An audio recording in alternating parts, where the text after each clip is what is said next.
সম্মানিত দর্শকবৃন্দ, এই বোরো মৌসুমে আপনারা কিভাবে আধুনিক প্রযুক্তিতে লঘু পদ্ধতিতে ধান চাষাবাদ করবেন এবং এই লঘু পদ্ধতিতে ধান চাষাবাদের সুবিধাগুলো বা উপকারিতাগুলো কি কি এই নিয়ে আজকে বিস্তারিত আলোচনা করব।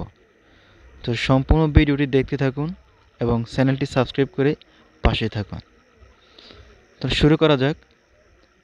লঘু পদ্ধতি হলো একটি আধুনিক প্রযুক্তিতে ধান চাষাবাদ পদ্ধতি। এই পদ্ধতিতে ধান চাষাবাদের জন্য সারি করে চারা রোপণ করতে হবে।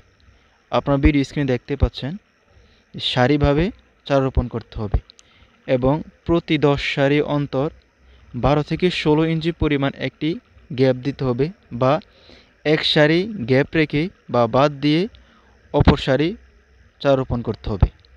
আপনারা ভিডিও স্ক্রিনে দেখতে পাচ্ছেন, এইভাবে হলো লঘু পদ্ধতিতে জমি চাষাবাদ করা। এই পদ্ধতিতে কিছু সুবিধা রয়েছে এবং এই সুবিধাগুলো পেতে হলে আপনাকে অবশ্যই এই সারি পদ্ধতিতে চারা রোপণ করতে হবে এবং উত্তর দক্ষিণে সারি করে রোপণ করতে হবে। কেননা উত্তর দক্ষিণে বাতাস প্রবাহিত হয় এবং গাছকে এবং জমির মধ্যে আলো বাতাস প্রবেশ করে, যার কারণে উত্তর দক্ষিণে আপনাকে চারা রোপণ করতে হবে সারির মাধ্যমে।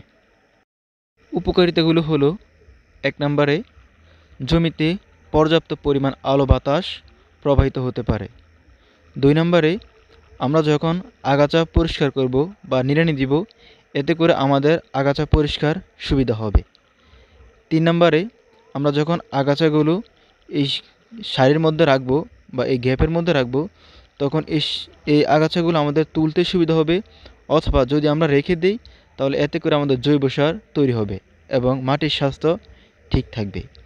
3 নম্বরে আমরা যখন সার প্রয়োগ করব, তখন আমাদের সার প্রয়োগ করতে সুবিধা হয় যদি আমরা লঘু পদ্ধতিতে ধানের চারা রোপণ করি বা চাষাবাদ করি। 4 নম্বর হচ্ছে ওষুধ ছিটানো বা ওষুধ স্প্রে করতে সুবিধা হয়। 5 নম্বরে হচ্ছে যে ফসলের মধ্যে যে মাজরা পোকা বা ঘাস ফড়িং এগুলো ছায়াস্থানে বেশি আক্রমণ করে, যার কারণে আলো বাতাস প্রবেশের কারণে মাজরা পোকা বা ঘাস ফড়িংয়ের আক্রমণ খুব কম হয়। 5 নম্বর হচ্ছে ইঁদুরের উপদ্রব কম হয়। যদি আপনি এই পদ্ধতিতে ধান চাষাবাদ করেন বা রোপণ করেন, তাহলে ইঁদুরের উপদ্রবও কম হয়, কারণ ইঁদুর যেখানে অন্ধকার বা ছায়া, সেখানে ইঁদুর বেশি আক্রমণ করে। যদি আমরা এই পদ্ধতিতে ধান চাষাবাদ করি, তাহলে জমিতে পর্যাপ্ত আলো বাতাস প্রবাহিত হয়, যার কারণে ইঁদুরের আক্রমণটা কম হয়। তো এই হলো আমাদের লঘু পদ্ধতিতে ধান চাষাবাদের সুবিধা। এবং গবেষকরা আরও বলেছেন, এই পদ্ধতিতে যদি ধান চাষাবাদ করা হয় তাহলে 5% ফলন বেশি হয়। যদি আমরা দেখি যে এক সারি আমাদের গ্যাপ থাকে, কিন্তু না, আমাদের 5% করে ফলন বেশি হয় যদি আমরা এই পদ্ধতিতে ধান চাষাবাদ করি।